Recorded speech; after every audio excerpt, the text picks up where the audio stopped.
Bienvenido. Esto no es otra cosa que casa de Dios y puerta del cielo. Damos la bienvenida a todos nuestros hermanos que han vuelto a casa, los recibimos, nuestro hermano William, su familia, ahí a nuestra gemelita Salas, ahí también, bienvenidas. A Alex, bienvenido querido, bonito de cariño, esta es tu casa, así que bienvenido siempre que usted quiera. Mientras estamos ahí en esa posición, ¿qué le parece si adoramos nosotros ahora como un público? Nosotros nos hemos esforzado por cantar, pero siempre me gusta entonar un himno, entonar una canción.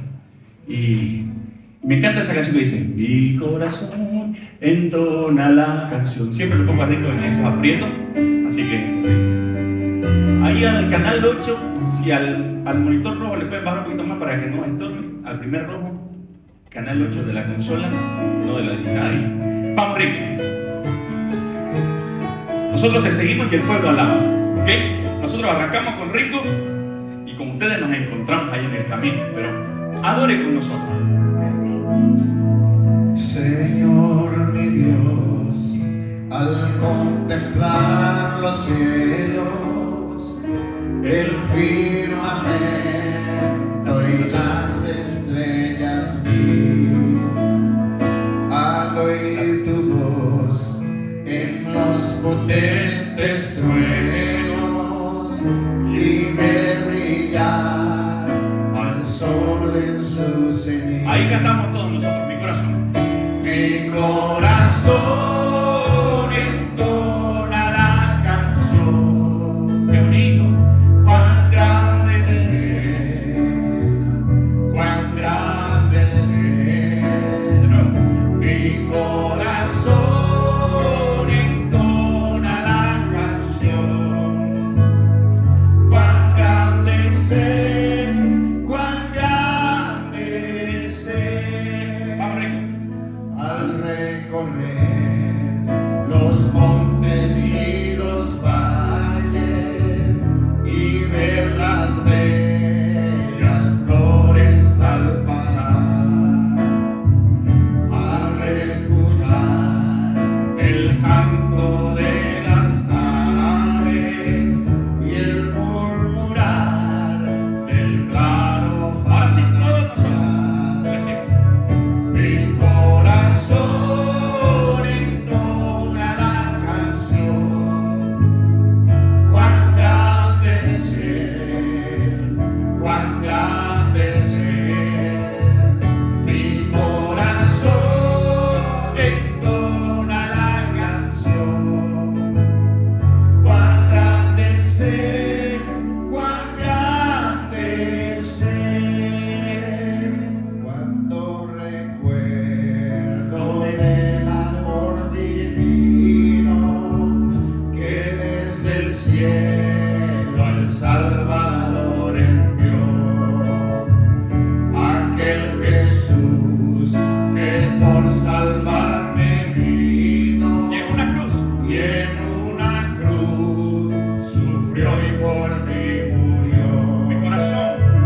Mi corazón entona la canción. Cuán grande. Cuán grande es Él, Cuán grande.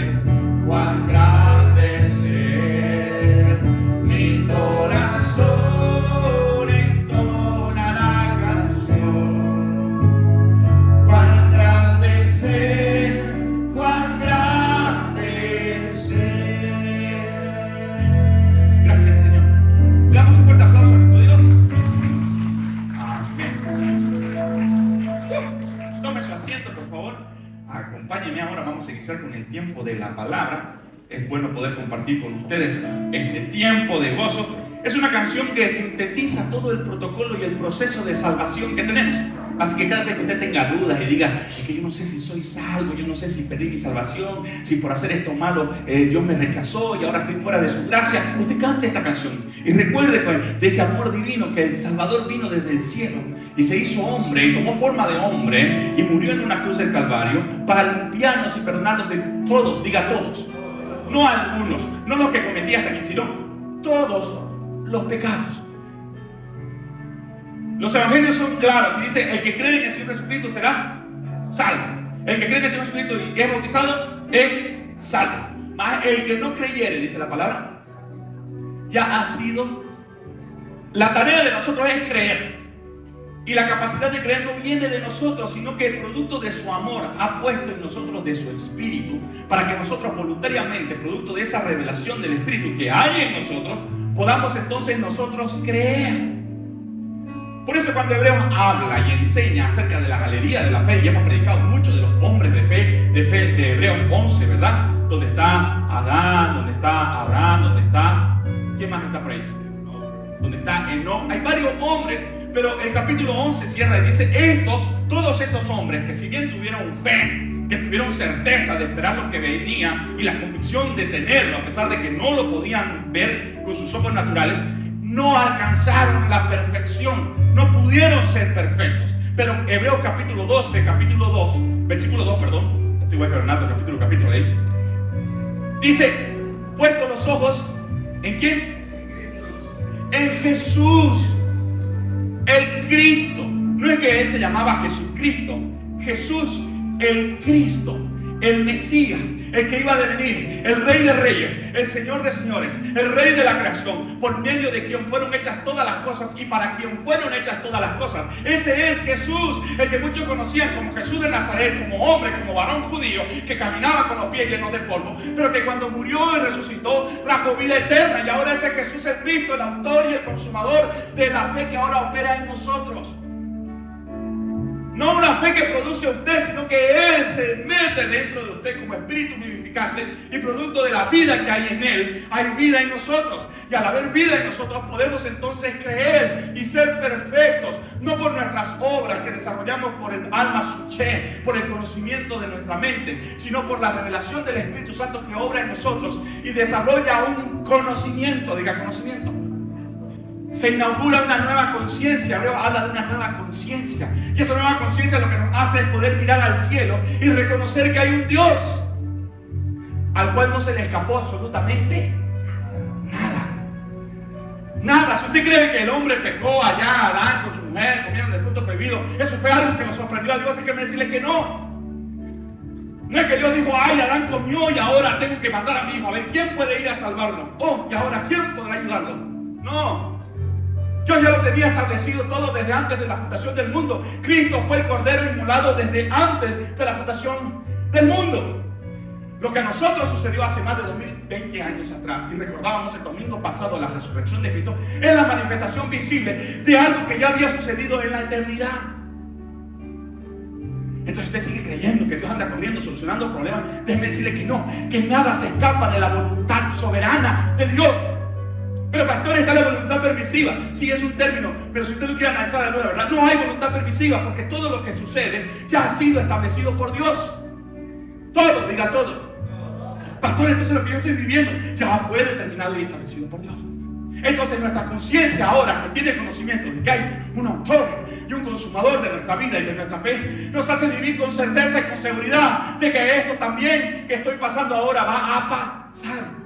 Hay una anécdota de un rey, llama a sus sátrapas, a los hombres más sabios, y le dice, yo quiero que ustedes me graben en mi anillo, en esta sortija del rey con la que yo pongo el edicto, una frase que cuando yo esté en los tiempos más duros de mi vida la pueda leer y pueda hallar paz. Y cuando también esté en los tiempos de jolgorio, de alegría, de felicidad, también mire esa frase y recuerde y tenga sabiduría. Entonces aquellos sátrapas y sabios no sabían qué hacer, no durmieron toda la noche porque era su pena de muerte. Si la frase no cautivaba la vida del rey, no cautivaba el deseo de sabiduría del rey, entonces aquellos sátrapas sabios iban a morir. Entonces al final de que nadie se puso de acuerdo, hubo el menor de los sabios y pidió el anillo y grabó una frase que decía, esto también pasará. Y de mañana se presentaron ante el rey temprano y le presentaron el anillo. Y cuando el rey le dio el anillo, se cayeron sus lágrimas y entendió la sabiduría de esa frase.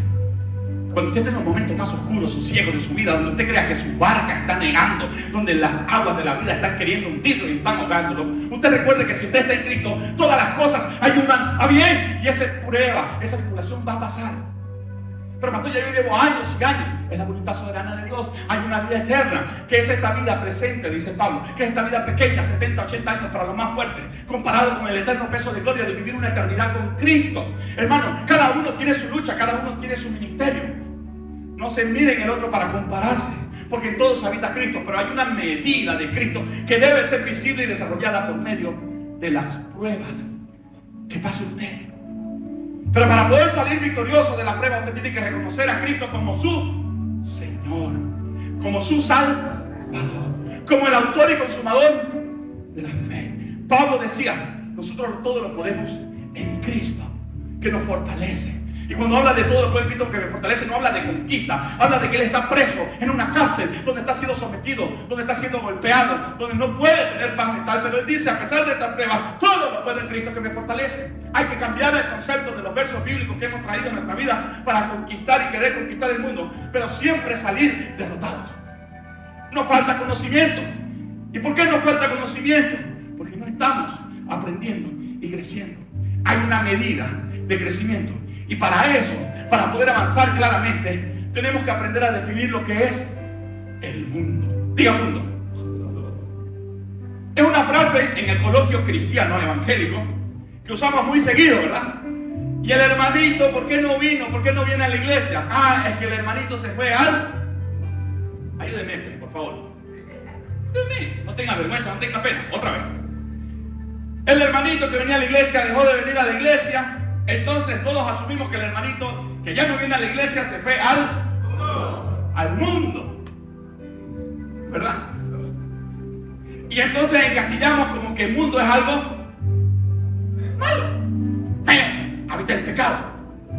El Señor Jesucristo dijo, no améis al mundo, o el apóstol Juan escribió por medio de la revelación de Cristo, no améis al mundo ni las cosas que están en el mundo. Si alguno ama al mundo, el amor del Padre mundo.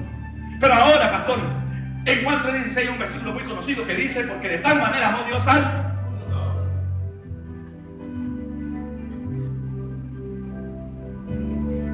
A ver qué otro versículo que hable del mundo usted conoce. El que leyó la lectura ahora trajo una lectura, también mencionaba la palabra mundo. ¿Qué otro versículo sabe del mundo?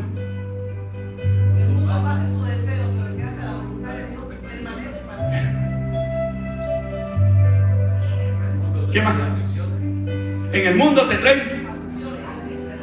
Al mundo vino y al mundo no le conoció. Entonces, para poder tener una claridad, tenemos que saber y definir lo que es mundo. Porque el mundo es el eje, tiene 5 letras. M-U-N-D-O, mundo. Son 5 palabras que tenemos que identificar para clarificar y ser objetivos y operativos efectivos en el desarrollo de la vida cristiana.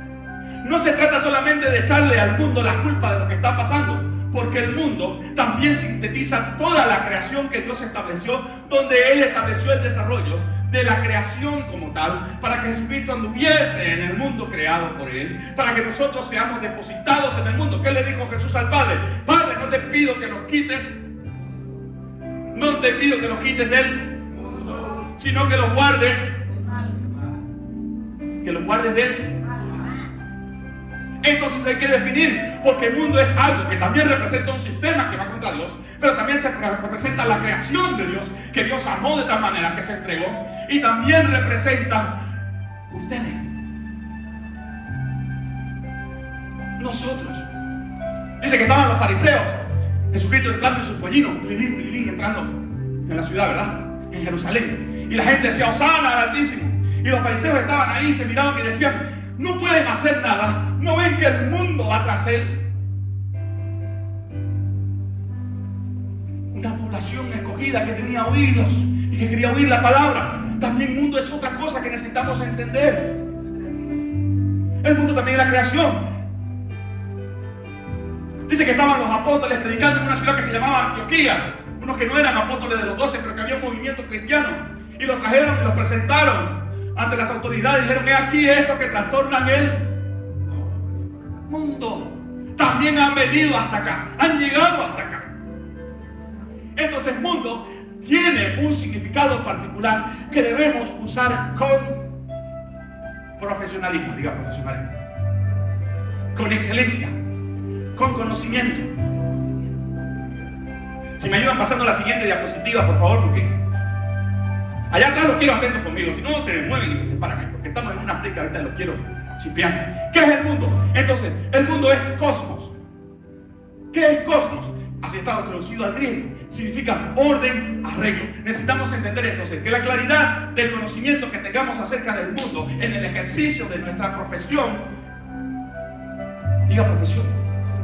Todos los que estamos aquí ejercemos nuestra profesión de fe, diga de fe. Debemos ser profesionales en el conocimiento del Hijo de Dios que habita en nosotros. Usted no puede andar por ahí creyendo que Dios es salvo, pero que no sabe nada más acerca de Él. Usted tiene que conocerlo, tiene que ser experto, tiene que ser un reconciliador del mundo con su Cristo. Usted tiene que ser un embajador del reino. Usted tiene que ser parte de las pámpanos. Usted tiene que ser alguien que da fruto. Tiene que ser alguien experto con conocimiento. Así como desarrollamos nuestra vida natural en la profesión o en el negocio que tenemos, si usted lo conoce, así debe conocer a su Cristo y debe conocer cuál es el proceso de salvación y de redención con el cual Él nos escogió desde antes de la fundación del mundo, para traernos y darnos vida, y no una vida solamente natural, de tranquilidad y de paz, sino una vida zoe, una vida en abundancia. Entonces, el ejercicio de este conocimiento del mundo nos va a poder hacer entender y desarrollar las realidades de la iglesia. Diga realidades de la iglesia. Esto es un tecnicismo, pero es bueno para poder entender y saber dónde estamos como congregación. Congregación e iglesia parece que es lo mismo desde un término religioso, pero desde la vida espiritual es completamente distinto. Congregación es donde nos juntamos todos, pero iglesias son aquellos que hemos sido llamados para ejercer un ministerio, para ejercer una labor, aquellos que hemos sido preparados. Como decía Pablo, vosotros sois ministros ministros profesionales, ministros entendidos, ministros expertos, experimentados, capacitados. ¿Qué otro sinónimo?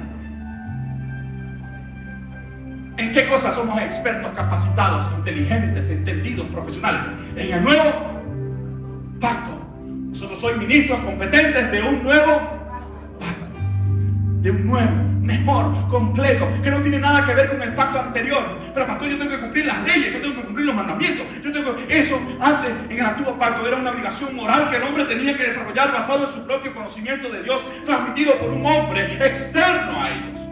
Para eso Dios estableció sacerdotes y estableció una familia, la familia de Aarón, para que ellos puedan comunicar y enseñar y ministrar acerca del Cristo que habría de venir.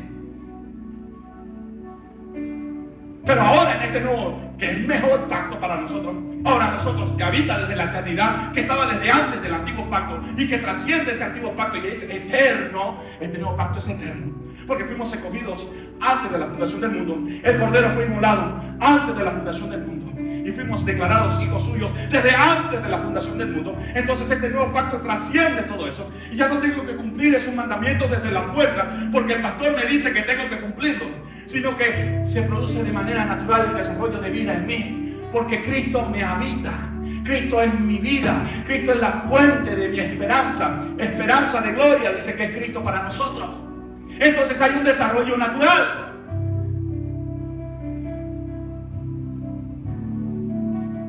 Hoy estoy experimentando el desarrollo natural de mi gata. Mi gata tiene 1 año y entró en celo. Oiga, qué cosa insoportable. Qué cosa insoportable. Pero es natural. Es un proceso. Es algo natural. No es algo que ella se espera, no es algo que ella se pone coqueta. Es algo natural. Nosotros que somos espirituales también de manera espiritual naturalmente entramos en un proceso de reproducción, de éxtasis, para que la semilla de Dios sea depositada en nosotros y entonces nosotros podamos dar fruto. Pablo decía, por ustedes Gálatas insensatos, no ustedes, no, parafraseando a Pablo, y decía, por causa de ustedes Gálatas insensatos, tengo que sufrir de nuevo dolores de parto. Porque nosotros traemos a la luz vida. No se olvide, en una mano somos panteoneros, porque tenemos que enterrar a este viejo hombre. No, hermano, pero que usted tiene que caminar a la cruz, y tiene que morir, y tiene que sufrir. Ya yo no tengo que ir al lugar donde Cristo fue por mí, porque cuando Cristo fue por mí en la cruz, yo estaba con Él en la cruz también. Y cuando Él resucitó de la cruz, yo también resucité con Él. Entonces hay vida y ese conocimiento experiencial que podemos tener, vivencial con Cristo en el día a día, cuando usted lo cree, se satisface su corazón y se llena su alma. Como decía Tesalonicenses, yo sé que usted sea prosperado en todo. Cuerpo, alma, espíritu. El problema es que la iglesia se ha quedado fortaleciendo el espíritu y el alma la dejan por ahí. Y el cuerpo es mal. No. Isostasia, homeostasis. Los tres tienen que desarrollarse en igual manera. Porque si yo veo un cristiano pusilánime, ¿sabe qué es pusilánime? Ayúdenme a definir pusilánime. Eso, para nada, débil. Que se aflige por cualquier cosa, ¿verdad? Tiene un carácter débil y se frustra. ¡Oh, miserable de mí, pecador!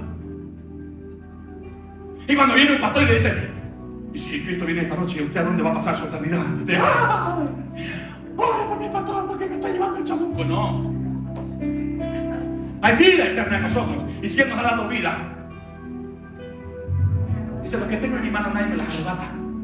Yo les he dado vida y vida en abundancia. Por eso necesitamos conocer. Cuando desarrollamos nuestra vida desde este conocimiento, entonces la praxis de la vida espiritual se desarrolla de manera natural en nosotros. Esa vida espiritual que ha sido revestida, que ha sido justificada, que ha sido santificada en Cristo en la eternidad, y para donde vamos nosotros cuando juramos Cristo venga por nosotros, se va a materializar visiblemente en el soma, en el cuerpo.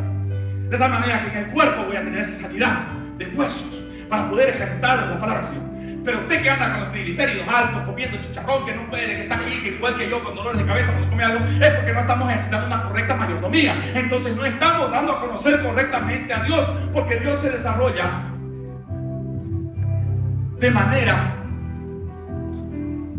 ¿cuál es la palabra esa? En equilibrio, tanto en el cuerpo, en el alma y en el espíritu. Por eso cuando nos, homeostasis, gracias pastor, por eso cuando estamos tristes, cantemos alabanza.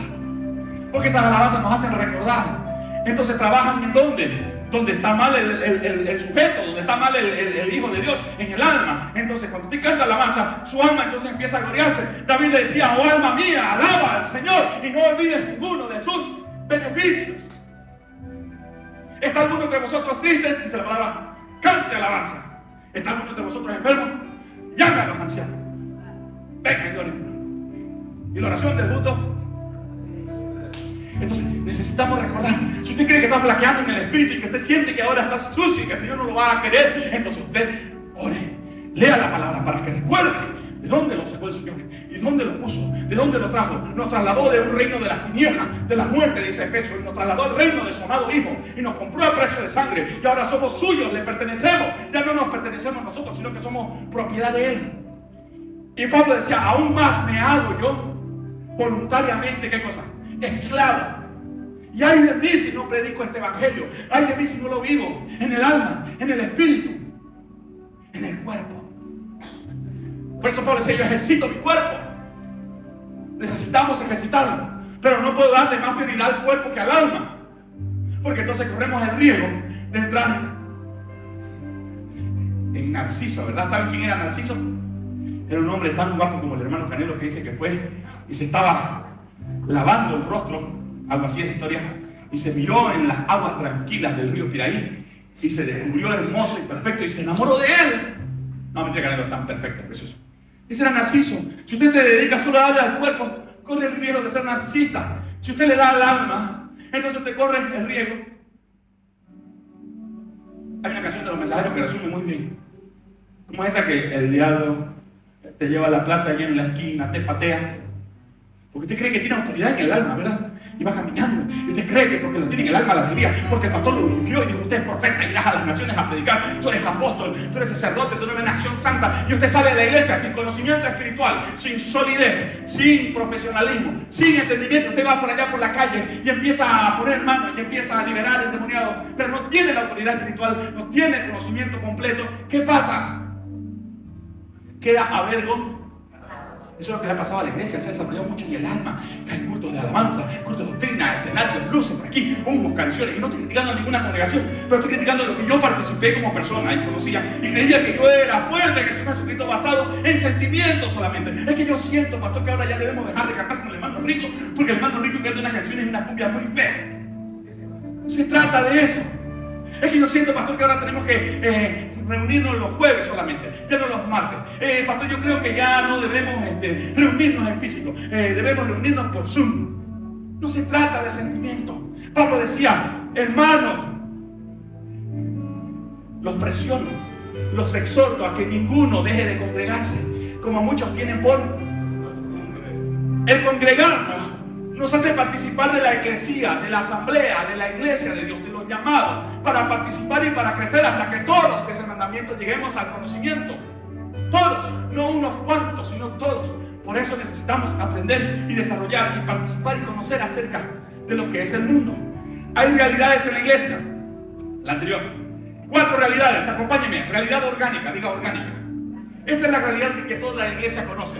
Cuando usted llega a Cristo, tiene el sentido de pertenencia, donde usted reconoce a Cristo como la cabeza, usted, la iglesia, es el cuerpo, entonces estamos entrelazados con Él, Él es el suministro de nuestra vida, y entonces como vivimos de una manera orgánica y vivimos en una dimensión de pertenencia, ahí nos quedamos. Existe el riesgo que cuando una iglesia se queda solo en la parte orgánica y solo recibe vida, no se moviliza, no sale afuera. Y el Señor Jesucristo fue claro cuando dio el mandamiento a aquellos varones que lo habían visto resucitado antes de irse, y les dijo: id por todo el mundo y predicar el evangelio, salir.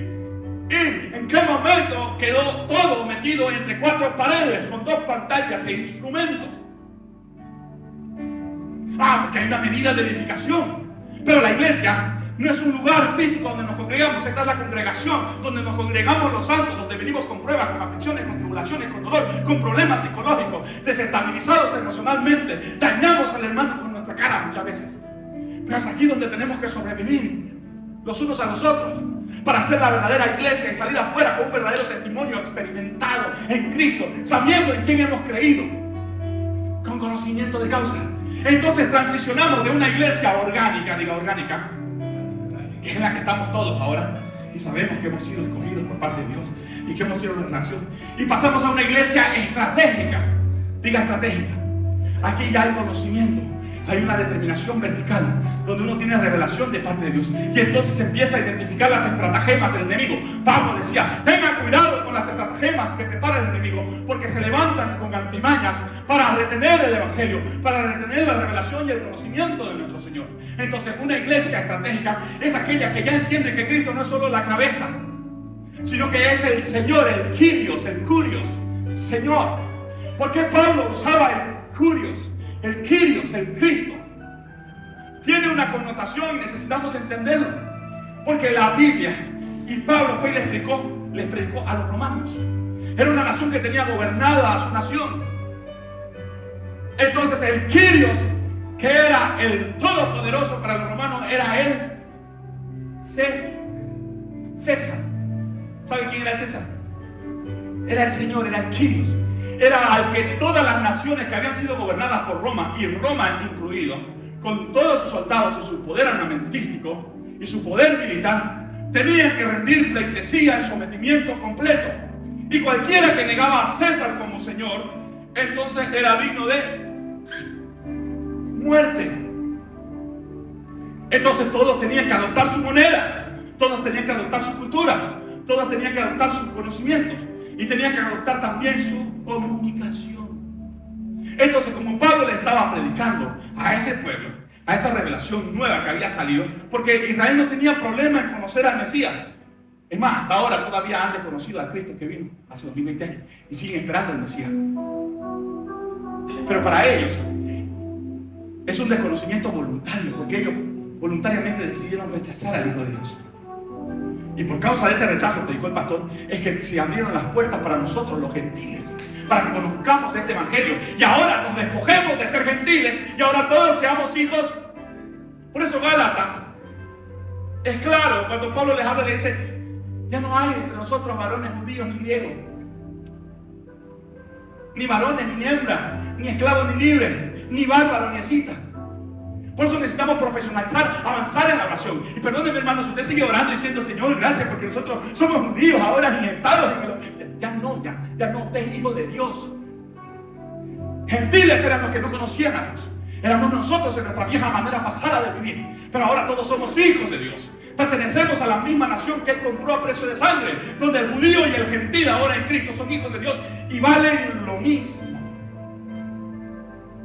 Porque de tal manera amó Dios al mundo, estaban judíos, gentiles, donde estaban gentiles, que no eran parte del conocimiento judío, que no se habían convertido, aquellos a los que nos llegó el evangelio, Por todos ellos y por todos nosotros murió Cristo, para darnos vida y vida en abundancia. Por eso cuando avanzamos de una iglesia orgánica a una iglesia estratégica, adquirimos este conocimiento y entonces derribamos los estratagemas que hacen que la iglesia deje de ser una secta que cumple ritos religiosos y solo vive para ser una iglesia que quiere ser diferente a las demás por la forma en la que predican, por la forma en la que enseñan, por la forma en la que se congregan, de tal manera que ahora proliferan denominaciones. Y usted, no, yo soy cristiano. ¿Cristiano reformado o cristiano adventista o pentecostal? No, yo soy cristiano evangélico pentecostal. Adventista, del otro, del bautista, de los mormones, de los... Porque todos se preocupan por mantener un estándar de lo que para ellos es la sana doctrina. Y la sana doctrina es entender, conocimiento que Cristo es el Señor, que murió por nosotros y que nos dio libertad, para entonces nosotros poder vivir conforme a la vida que se desarrolla en nosotros, producto de la semilla, de la palabra, esa palabra que no es solamente esos libros que usted tiene ahí, sino la palabra es toda cosa que sale de la boca de Dios. Y Dios todos los días nos sigue hablando, dice Dios, por medio del Hijo, porque el Hijo es Espíritu y habita en nosotros, y lo oímos en nuestra conciencia, que ha sido lavada y regenerada, purificada. Entonces Cristo nos sigue hablando. ¿Y qué hacemos cuando oímos una palabra de Dios? Entonces la juzgamos a la luz de la palabra escrita que tenemos. De tal manera que ahí encontramos una cerniente, un colador, para poder entonces tamizar eso que oímos y saber que verdaderamente viene de Dios. Pero para eso necesitamos ser estratégicos, dedicar tiempo y conocer, para entonces poder salir y afectar el mundo. ¿Cuál mundo? ¿El mundo que está allá como creación? No, el mundo que está ahí como estratagemas, como artimañas, como modelo de vida, como modelo de culto, que se opone al conocimiento de Dios. Y entonces cuando somos una iglesia estratégica, entonces pasamos a ser una iglesia operativa, efectiva. ¿Por qué? Porque ya tomamos acciones concretas para salir al mundo, entonces con las herramientas adecuadas para predicar el evangelio con poder. Pablo decía, yo vine con ustedes, no con palabras de humana sabiduría, sino vine con... ¿Con qué vino Pablo? Marco. Vine con demostración de poder, de autoridad. Oiga, ¿hace cuánto pasó? Yo oré hace 5 años y Dios sanó un cáncer y para arriba. ¿Y dónde está el último cáncer que sanó? No, pero que me glorió desde los 5 años. Ya pasó. Y yo oré por un enfermo y se resucitó. Ya se resucitó y se volvió a morir. Y no vamos a seguir gloriando en eso. Vamos a seguir diciendo que somos una iglesia efectiva porque alguna vez oramos y alguien se sanó. No, una iglesia operativa es alguien que está manifestando el poder continua y constantemente. Y el poder que opera en nosotros es el poder de la resurrección. Claro, pero pastor, yo quiero orar y los enfermos se salen. Sí, pero más importante que una sanidad de un milagro que es temporal. Porque a mí el Señor me sanó el pie, pero cuando me muera me voy a morir con todo. Pero el milagro de la vida que Cristo nos depositó a cada uno de nosotros con autoridad, con exousia, para que podamos desarrollar y con poder, es el ministerio de la resurrección. Y para que haya resurrección primero tiene que haber perdón de pecados. Y para que haya perdón de pecados primero tiene que haber el milagro de la vida del Cristo desarrollando en esa persona para que reconozca su condición. Entonces operamos bajo el mecanismo de la fe. Y esta es la fe que vence al mundo, dice Pablo. Por eso nosotros hay ministerio de resurrección. No, pero que el pastor mejor es que se levanten y que caminen los inválidos. No, más glorioso y victorioso es cuando uno que estaba muerto en sus delitos y pecados reconoce que tiene vida en Cristo y entonces resucita. Es entonces cuando hay fiesta en los cielos. Porque hay una resurrección, hay salvación. Ese es el verdadero poder de la iglesia y tiene que ser experta en el ministerio de la resurrección. No, pero pastor, yo quiero... Bueno, ¿qué me importa, hermano? Entonces, pero el que quiera oír la palabra es experto en el ministerio de la resurrección. Cuando usted es experto en ese ministerio de la resurrección, los milagros vienen porque son añadidura. Son añadidura. Cuando usted busca el reino de Dios es vida. ¿Qué es la vida eterna? Dijo el Señor Jesucristo. Y él mismo se responde. Y dice, la verdadera vida eterna, ¿qué es? Que te conozcan a ti, dice el Señor Jesucristo. Como Dios verdadero, como el único. Y que me conozcan a mí. No a mí Esteban, sino a mí el Cristo. A tu Hijo, a quien tú has enviado. Eso es la vida eterna. Y en eso debemos ser expertos.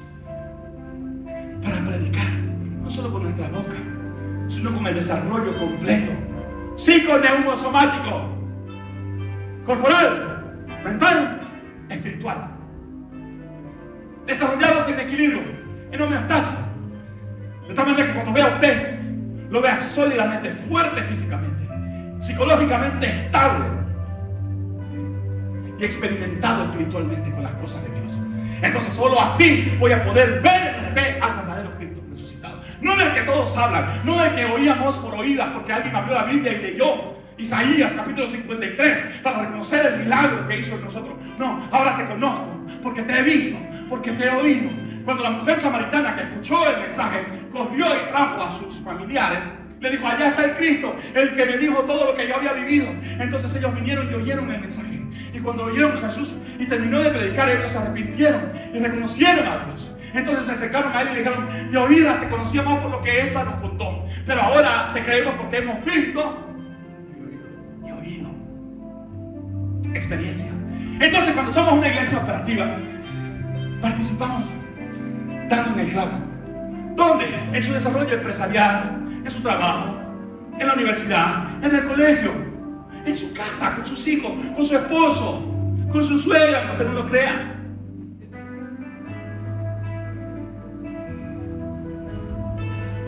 Entonces somos expertos. Y no voy a dejar pasar esto porque no puedo dejarlo pasar en el Señor. Y dejemos de vivir de las tradiciones, ¿verdad? Hermano, eres el Viernes Santo, no coma carne. ¿Por qué, pues? ¿Para qué? ¿Qué hay de malo en eso? Este es el verdadero ayuno. Señor, hemos ayunado. ¿Por qué no oyes nuestra voz? Dice Isaías. ¿Por qué no respondes a nuestro clamor? Si no comimos carne en Semana Santa, el Viernes Santo. Este es el verdadero ayuno de ese Señor.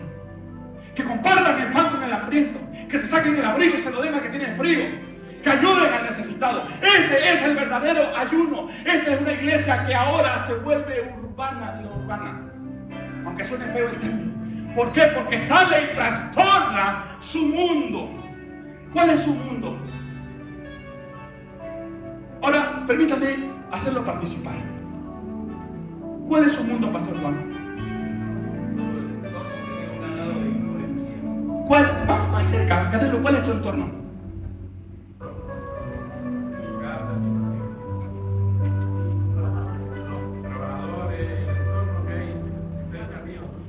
Ahí está la iglesia ya.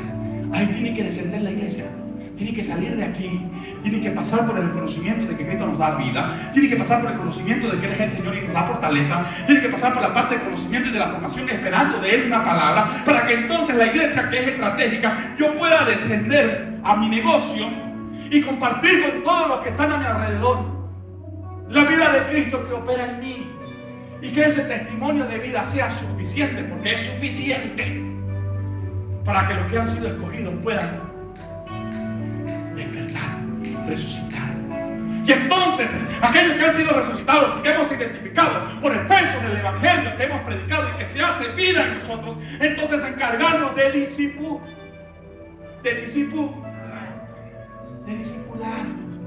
y de formarlos. ¿A dónde? Hasta que ellos entiendan que Cristo es su cabeza, es la nutrición, es la fuente de vida. Hacerlos pasar por la iglesia estratégica para que ellos puedan entender cómo es este evangelio, cómo es que han sido escogidos, cómo es que han sido preparados, y puedan ser entonces operativos y puedan tener en su ministerio y desarrollarlo para que otra vez ese evangelio llegue hasta la humanidad, hasta su mundo cercano, su trabajo, su familia, su casa, su matrimonio, sus hijos.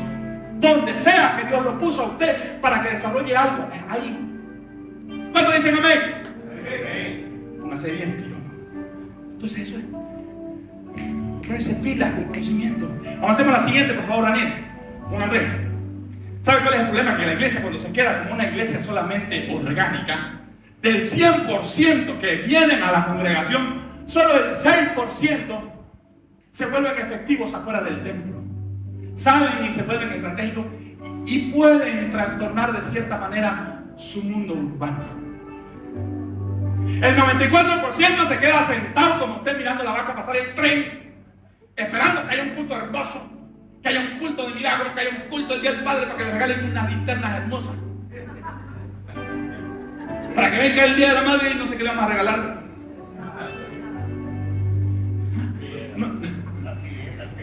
Una tijera. 94% de la iglesia se queda intramuros, ahí sentados, esperando que alguien haga algo. No, que el pastor seguro lo va a hacer. Viviendo tranquilos, que creen que si no vienen un domingo no pasa nada. La iglesia sigue sin ustedes. No, la iglesia necesita de ustedes. Cuando hablo de la iglesia no es esto. Es la vida espiritual que se va desarrollando en nosotros. Yo necesito, hermano, de su presencia aquí, porque veo al Señor Espíritu desarrollándose en su vida. Por eso Pablo decía, no dejemos de congregarnos. Dejemos de ser ese 94. Pero pastor, esa es una estadística que no lo sé. ¿Quieren sacarla aquí en la iglesia? ¿Cuántos sabemos, pastor, ahorita más o menos? ¿Cuánto es el 6% de 74, pastora? 3, 4. ¿Ah? 4.2. 4 personas de aquí que han salido a trastornar el mundo. Ahora no los voy a mencionar.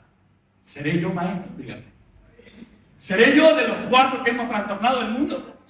Y ustedes pueden decir, ahí está el pastor Esteban, ya me sacó 1. Está el pastor Juan, ya me sacó 2. Entonces quedan 2 teóricamente. ¿Dónde están esos 2 que trastornan el mundo? Ajá, ya pillé una.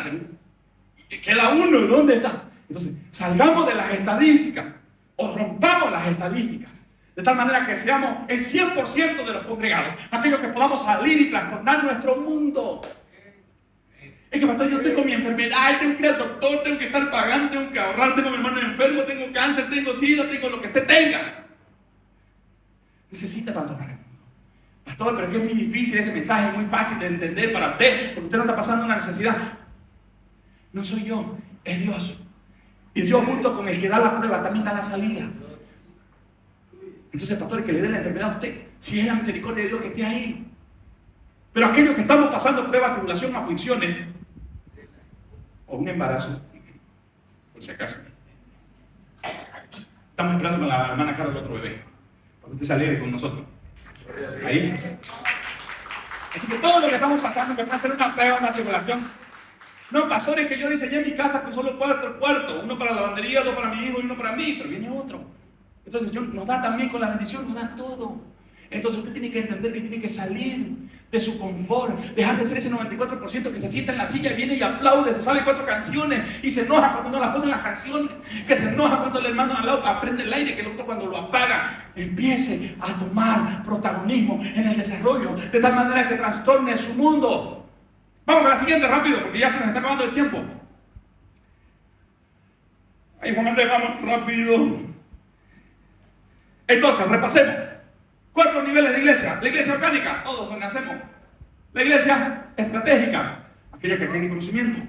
La iglesia operativa, aquella que ya ejercita el conocimiento y tiene el conocimiento claro, revelado de Dios, a dónde debe depositar una palabra. Y entonces ser una iglesia que es urbana, que sale y que transforma el mundo, que su congregación, que su manzano lo conoce. ¿Será que nos conocen aquí en el manzano? ¿Será que saben quiénes son? ¿Será que aquí nos conoce? Doña Irma nos conoce, que es la vecina, pero conoce al pastor. ¿Sabe que aquí en la iglesia? El de al lado es PV. Al domingo tenemos que combatir con la bulla que nos hacen del mundo. 2 cuadras más atrás hay una casa de Cariñosa.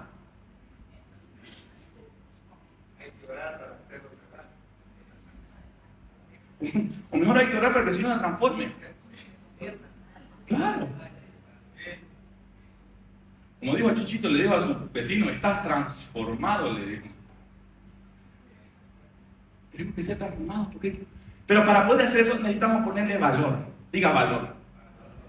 Cuando usted venga aquí a la iglesia,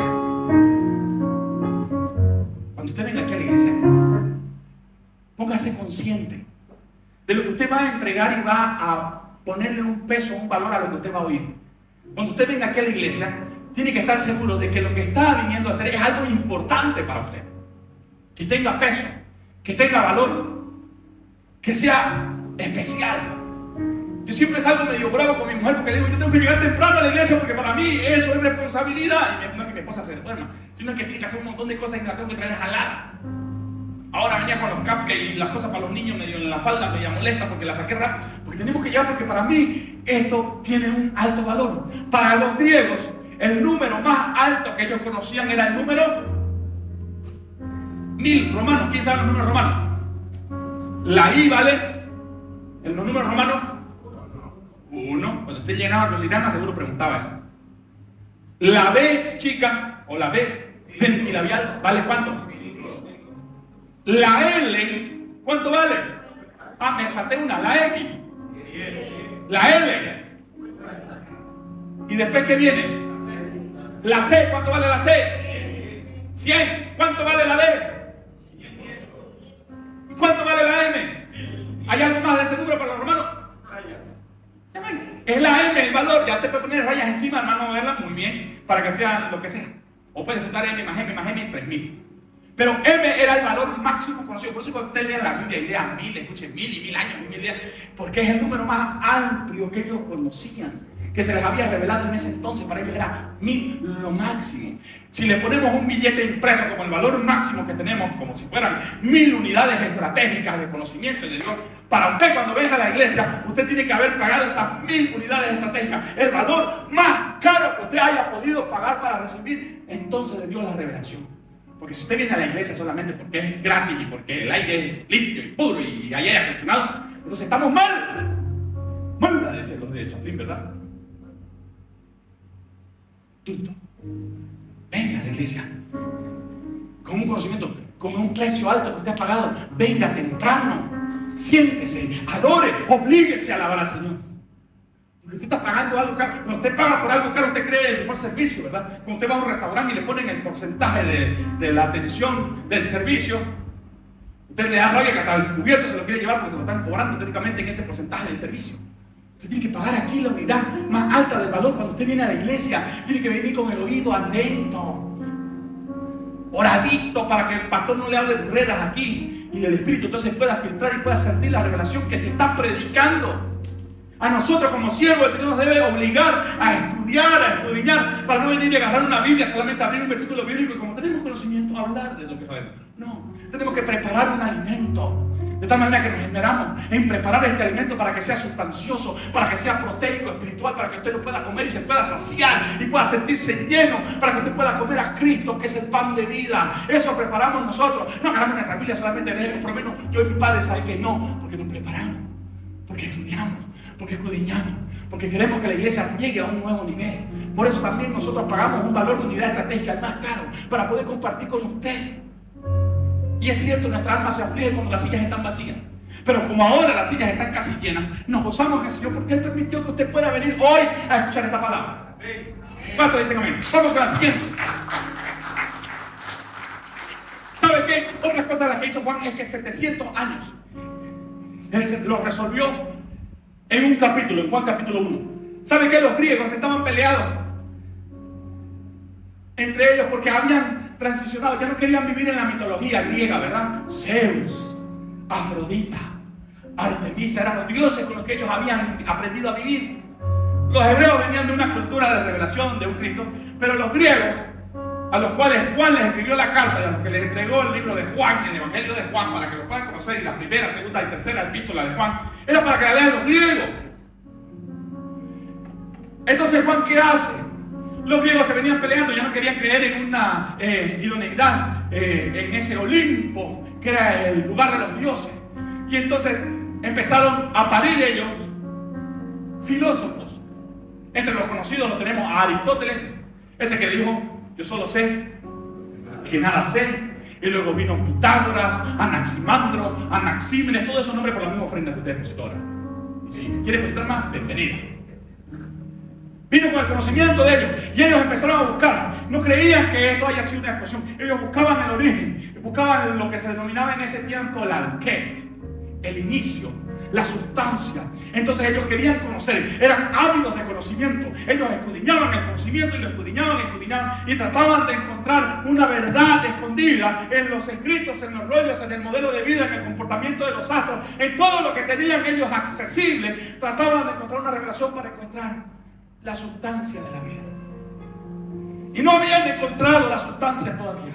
Para unos era el fuego, para otros era el agua, para otros era el número 10, Pero cuando vino Juan, estableció un nuevo conocimiento y dijo: la sustancia, el arqué, aquello que ustedes están buscando y que no han podido encontrar. Déjenme decirles, Juan capítulo 1, versículo 1: en el principio era el Logos, la palabra, el verbo. Entonces, si ustedes están buscando cómo inició todo, déjenme decirles que todo inició por medio de la palabra, de un Dios que vengo a revelarles, que estaba en el principio. Y entonces, por medio de Él se originaron todas las cosas. Para Él fueron hechas todas las cosas. Y entonces empieza su carta. En el principio era el verbo. Y el verbo era Dios. Y el verbo estaba con Dios. ¿Qué más sigue por ahí? Y este era en el principio. Más fuerte, hermana Jenny, por favor. ¿Qué más sigue? Todas las cosas por Él fueron hechas. Nada de lo que fue hecho hubiera sido hecho. Entonces Juan entra como una bomba. ¡Pum! Y todos los hábitos de lectura empiezan a mover. Y entonces transforman. Pasan del mito al conocimiento de la verdad, a establecer un orden. Vamos con la siguiente. Para poder entonces revelar el conocimiento del Cristo a los griegos, 700 años pasaron hasta que pudieron resolverlo esto. Y Juan trajo unas cartas importantes. Por eso es que es importante que usted tome en serio el conocimiento de la lectura. No son 66 libros que están al azar ahí, que alguien los imprimió. Tienen historia, tienen peso y tienen conocimiento. Y cuando usted los lee, los estudia, adquiere conocimiento, profesionalismo, competencia para hablar de Cristo. Y entonces, así como hay realidades de la iglesia, hay realidades del mundo. Está el mundo como creación, lo hablamos con la hermana Graciela. El universo. Vamos a ver algunos versos que hablan sobre la creación. Venid benditos de mi Padre, le da el reino preparado para vosotros desde antes de la fundación del mundo. Un universo creado como un lugar estratégico. El mundo estaba en Él y el mundo por fin fue hecho por medio de Él, pero el mundo no le conoció. ¿De qué aprovechará el hombre si ganare todo el mundo y pierde su alma? Eso es mundo como creación, es lo que Dios creó, como estrategia, como lugar físico, donde nosotros estamos viviendo. Nosotros vivimos en el mundo. En el desarrollo de nuestra vida en el mundo vamos a tener aflicciones. En el mundo tendréis aflicciones. Cuando habla de mundo, la palabra de tener aflicciones en el mundo es en el desarrollo de nuestra vida, porque estamos en el mundo. Padre, no te pido que los quites del mundo, sino que los guardes. Hay un conocimiento, por eso tenemos que ser estratégicos. El mundo. Entonces, hay un mundo. Este mundo es el que tenemos que reconciliar con Dios. ¿Cómo? A la tierra tengo que decirle no, porque la tierra guarda la manifestación de los hijos del reino. La creación ya sabe que hay una manifestación por venir y aguarda con gemidos indecibles la manifestación de los hijos del reino. Entonces, hay una creación como mundo, pero hay un mundo como humanidad. ¿Qué versículos nos hablan de mundo como humanidad? Mateo 4 y Lucas capítulo 8. La tentación de Jesús. Dice que lo llevó al pináculo más alto y le dijo: mira, todos estos reinos del mundo te daré si postrado me adoras. O los reinos de la tierra. ¿Qué le mostró? El sistema de gobierno. Un sistema de gobierno del mundo es lo que pasó en la Torre de Babel, donde todos se pusieron de acuerdo para gestar algo. Es lo que viene ahora en la postre, cuando se manifieste el hijo de perdición, cuando se manifieste el anticristo y ponga a todos bajo sus pies. Una humanidad que obedece, cultura, el público como tal. Estaba Jesucristo, les conté, entrando a Jerusalén y la gente iba a traer, los fariseos reclamaban: ¿no ves que el mundo está yendo tras de él? Estos que trastornan el mundo, estos que trastornan su cercanía, su localidad, las personas que están cerca de ella. Usted tiene que trastornar a las personas que están cerca de usted. Ese es el mundo el que usted debe trastornar. Y está el mundo como sistema de mal. Y ahí tenemos versículos para arriba y para abajo, donde desarrolla desobediencia, donde hay tinieblas, donde opera el príncipe de este mundo. El Señor Jesucristo está hablando con sus apóstoles y dice: ya no tengo que decirle más nada, porque ahora viene el príncipe de este mundo. Y viene juicio, porque el príncipe de este mundo ya ha sido juzgado. ¿Qué más habla acerca del sistema como mundo? Y cuando Él venga, convencerá al mundo de pecado, de justicia y de juicio. Hay un mundo, a ese mundo como sistema de maldad, como sistema de gobierno, como sistema de tinieblas, como obediencia al príncipe de las tinieblas, como aquello que se opone al conocimiento de Dios. Es a ese mundo al que tenemos que atacar. Entonces, cuando decimos pastor, el hermanito se fue al mundo, ¿a qué se fue al mundo?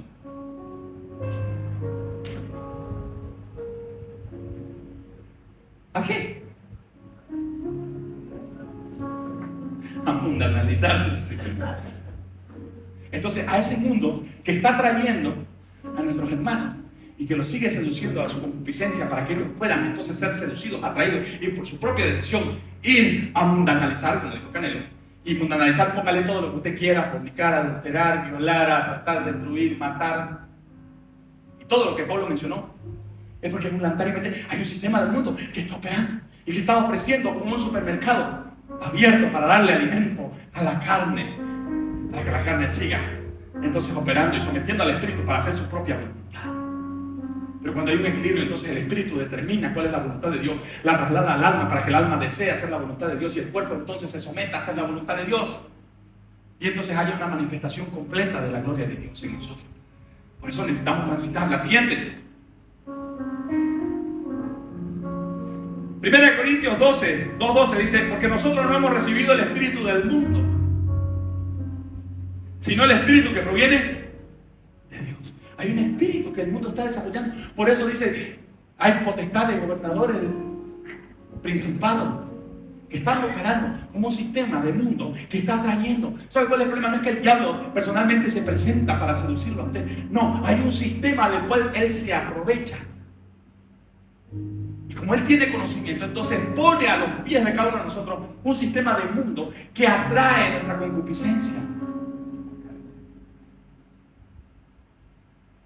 Y muchos de los deseos de esa concupiscencia se materializan en la carne también. Porque hay cosas que no se manifiestan solamente en la carne, en el espíritu. 7 fumadas poderosas hacen volver a tu ser amado. Son en la carne.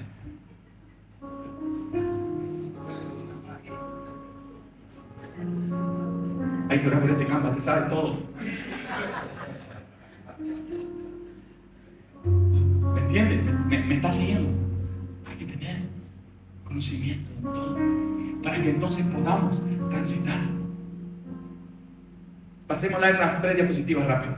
El orden de la creación, no amemos al mundo, hay rudimentos, hay una misión profética que tenemos que hacer. Ahora sí, vamos a desarrollar por primera vez de mi boca, no porque yo tenga la autoridad máxima, sino porque ahora sí me atrevo a hablar del ministerio profético como tal. Y por eso es que la congregación debe manifestarse los 5 dones. Primer don, apóstoles. Segundo don, profeta. Tercer don, evangelista. Cuarto, pastores. Quinto, maestros. Esos están entre vosotros, entre ustedes. Mire si habla el agua. Usted no sabe si el agua es pastor, es profeta, es maestro. ¿Cuántos saben aquí qué ministerio tienen? A ver, ¿lo saben? ¿Saben qué ministerio están desarrollando? Ronald, ¿qué ministerio tiene? Profeta. Mana Graciela. Maestra. Otro por ahí que sepa cuál ministerio. Chichito, ¿sabes qué ministerio tenés? No tengas vergüenza. Ahí está. Fuerte. Evangelista. Y verdad. Fabiola. Profeta. William. Ya viene en camino. Canelo. Evangelista. Hermano Erla. Ese es un don de servicio. Pero ¿cuál ejercita? Apóstol, profeta, maestro, evangelista. Por eso necesitamos ser entendidos. Frank, ¿vos sabés cuál es tu ministerio? Evangelista. Manacuca, con todo el amor del mundo. Profeta de la nación. Adriana, ¿sabes qué ministerio estás desarrollando? No te escucho. Maestra de inglés. También. Ringo, el de resurrección, ya tenía que haberte muerto, dijo el doctor hace harto y nada todavía. ¿Cuál? Evangelista. Y perdóneme si no le pregunté a usted, pero si alguien quiere responder por ahí, le dejo el micrófono abierto ahí. Que levante la mano. Por eso hay que desarrollar, y uno de los ministerios que hay que desarrollar para los profetas que están aquí, que reconocen su ministerio de profecía. El ministerio de profecía no es, ay, veo que viene para usted ahora. No. Es con conocimiento, con revelación, con operatividad. Para entonces destruir todos esos sistemas que se están levantando, aún cuando están en el cierre, cuando están gestándose. Cuando está la raíz de amargura queriendo entrar en la vida de los hermanos, es ahí donde opera el ministerio de la profecía. Porque entonces tiene revelación y entonces destruye con el poder y con la autoridad que Dios le dio La vida del espíritu, un mundo que está desarrollando y que está tratando de oponerse y causar división. Para eso eran los profetas. Pastor, ¿puede desarrollar una sola persona uno o más? la palabra del Señor dice que Dios viene y dio dones al hombre. Esto no se trata de que el problema es que cuando uno lo mira, que yo quiero el del apóstol y quiero el del profeta. Esto es natural. El desarrollo de la vida. Yo quería los ojos verdes, pero no tengo café. Yo quería ser rubio y salir negro. Ojalá mi hija salga con los ojos de mi abuelo. Dije, mi hija, Dios quiere que sea negro. Pero esto es lo que viene de parte de Dios, es un regalo de parte de Dios. Dice también la palabra que usted le dio que desea, usted puede pensar Dios sobre también. Pero esos son dones como el de servicio, don de lengua. Pero el ministerio es un ministerio que Dios estableció desde antes de la fundación del mundo y se lo dio para que usted desarrolle en base a ese ministerio la vida del Espíritu que ha sido depositada en usted para que pueda alcanzar. Por eso es que los profetas deben ser entendidos, deben estar en oración, en ayuno, para poder identificar todo lo que se está levantando y con una oración poderosa, entonces extirpar aquella raíz de amargura, aquella raíz de pecado que está queriendo entrar y destruir matrimonios, vidas, familias, iglesias, congregaciones, trabajo, relaciones. Jesucristo tenía los 5 ministerios. Jesucristo fue reconocido como profeta, fue reconocido como maestro, fue reconocido como apóstol. ¿Por qué? Porque en él alcanzamos la identificación completa, fue el pastor. Es la personificación. Por eso es que todos que somos profetas, apóstoles, maestros, somos parte del cuerpo de él. Entonces, si vos sos evangelista y yo teóricamente soy pastor y puedo enseñar, el pastor también es apóstol y Graciela es profeta, y Chichito es maestro, o Adriana es maestra, están los 5 ministerios y esos 5 ministerios son parte del cuerpo de Cristo. Entonces, Jesús tenía los 5 ministerios y le siguen desarrollando hasta ahora en usted y en mí. Vamos a la siguiente diapositiva rápido, no se me duerma ahí atrás. Dualismo, problema de la congregación. Póngase de pie así. Lo pone más tranquilo, no voy a terminar todavía, pero lo tranquiliza, póngase de pie. Para que usted se tranquilice un poquito. Sí, póngase de pie, son las 2 y 5. Ahora, para terminar rápido. Tenemos que salir del dualismo, de la iglesia que es dualista. ¿Sabe cuál es el problema del dualismo? El bien y el mal, el yin y el yang, el Dios y el diablo, pero vamos a sentarlo en el problema de la iglesia. Entre lo que es espiritual, hemos dicho, lo espiritual es bueno. Lo que es material es malo. Sí, pastores, que la Biblia dice, no hagáis tesoros donde la polilla y el orín corrompen, más bien hacéis tesoros en los cielos, donde permanecen para vida eterna. Sí.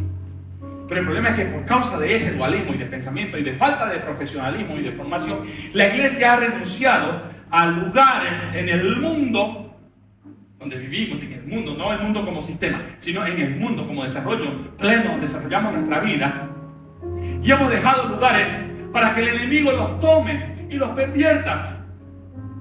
La educación, la iglesia la ha abandonado, vino el enemigo y ahora quiere hacernos creer que todos tenemos igualdad de sexo y que podemos decidir nuestra sexualidad, porque la iglesia abandonó ese principio de educación en el mundo. La iglesia abandonó el arte, entonces ahora el arte lo que comunica es la libertad de expresión, el cuerpo, el culto a lo propio, a lo nuestro. Entonces ya el arte también está. El mundo abandonó la política y ahora tenemos alcaldes que nos entregaron el mutualista, nos lo quitaron. ¿Por qué? Porque lo del mundo es pecado, hermano. Hay que estar en la iglesia, en lo espiritual. Porque falta conocimiento. Mi pueblo perece por falta de conocimiento. Debemos salir de ese dualismo. El problema es que el dualismo nos lleva a ser una iglesia que pela la ciudad. Es que estamos aguardando que Cristo venga porque nos vamos, hermano. Nos vamos. Me voy con Él. Yo no me quedo, me voy con Él. Pero la tarea de la iglesia no es huir. Es manifestar el reino de Dios aquí en la tierra. Y si bien esta tierra va a ser destruida y va a ser reconstruida, tiene que manifestarla. Y hay una tierra que va a ser destruida, pero el mundo como tal debe agradar y glorificar a Dios. Y nuestra tarea de nosotros es ir al mundo y predicarle al mundo. No al mundo como sistema de mal, sino al mundo como áreas de acción directa donde tenemos personas que nos rodean, ámbitos, gobiernos, donde tenemos influencia, gracias pastor, donde podemos entrar y dar nuestra opinión. Ahí debemos manifestar la voz de Dios. Cuando le pregunten, ¿y usted qué opina? Den un decreto basado en la fe, en la verdad. Y esto es difícil en la vida. Entonces, pastor, cuando tengo que declarar mis impuestos, entonces, pastor, cuando tengo que negociar el salario, ahí es donde cuesta ya, es ahí donde entra el desarrollar. O usted va a abandonar, no, pero yo no me meto en la economía porque Dios me bendice.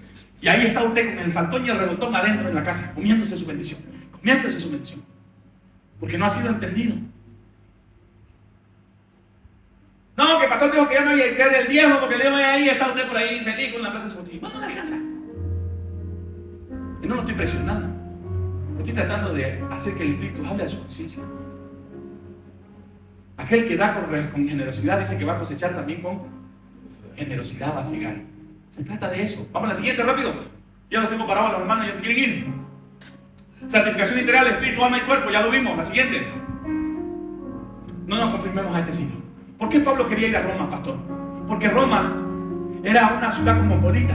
Hay un refrán que dice: todos los caminos llevan, por ende todos los caminos que salen de Roma llevan al mundo.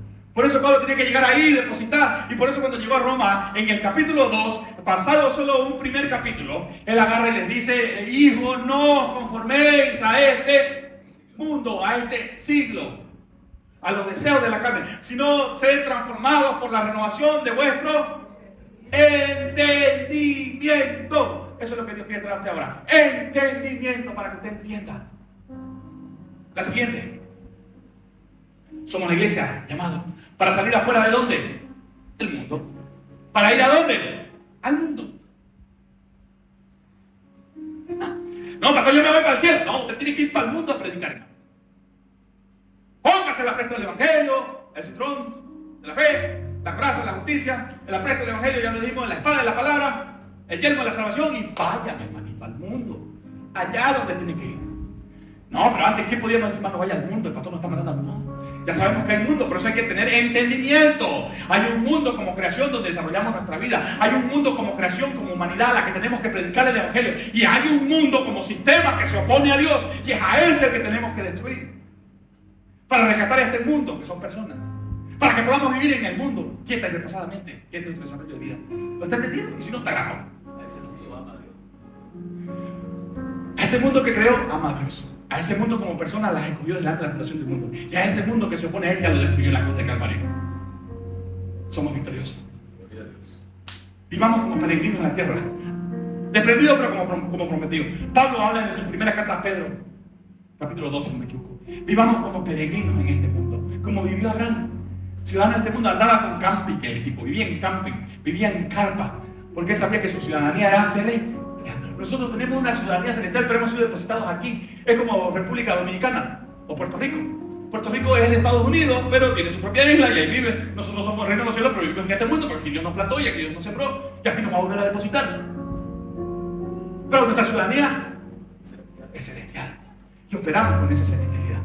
Entonces vivimos en este mundo como pasajeros, como peregrinos, porque este mundo tiene sistemas que no nos alimentan, que no nos pertenecen. Pero vamos enviados al presente para predicarle al mundo que tiene oídos y que necesita oír este mensaje, para que entonces podamos ser agentes del reino, transformadores, no escapistas de este mundo, sino aquellos que son entendidos y que son una iglesia operativa, estratégica, que va a transformar el mundo, como aquellos en Antioquía. Ahora es en Santa Cruz, en la Viña, en la 3 Pasos al Frente, en el Canal Cotoca, en el Bateón, en la Banzer, en la 2 de agosto, en la Paraguay Cuarto Anillo, en Bailón, en el Beni, donde esté. Hay un mundo que necesita oír la palabra de Dios. Levántame sus manos, voy a orar por usted. Gracias, Señor, por este tiempo. Gracias por la palabra. Gracias por su amor, su misericordia. Porque hemos sido entendidos, Señor, que tenemos que ir al mundo a predicar tu palabra. A luchar, Señor. Una victoria que ya nos ha concedido desde la cruz del Calvario. Te agradezco y bendigo cada vida, cada alma, cada hogar representado, cada familia, cada matrimonio, cada hijo, cada vientre, Señor, que viene cubierto con una vida. Sano, Señor. Saludables y completos. Te lo pedimos. Llévanos hasta nuestros hogares con tus más ricas bendiciones. Ayúdanos a serte fiel y a poder seguir, Señor, conociendo, aprendiendo y predicando este evangelio de la verdad. Te agradecemos y te bendecimos en el nombre del Padre, del Hijo y del Espíritu Santo. Y la iglesia dice...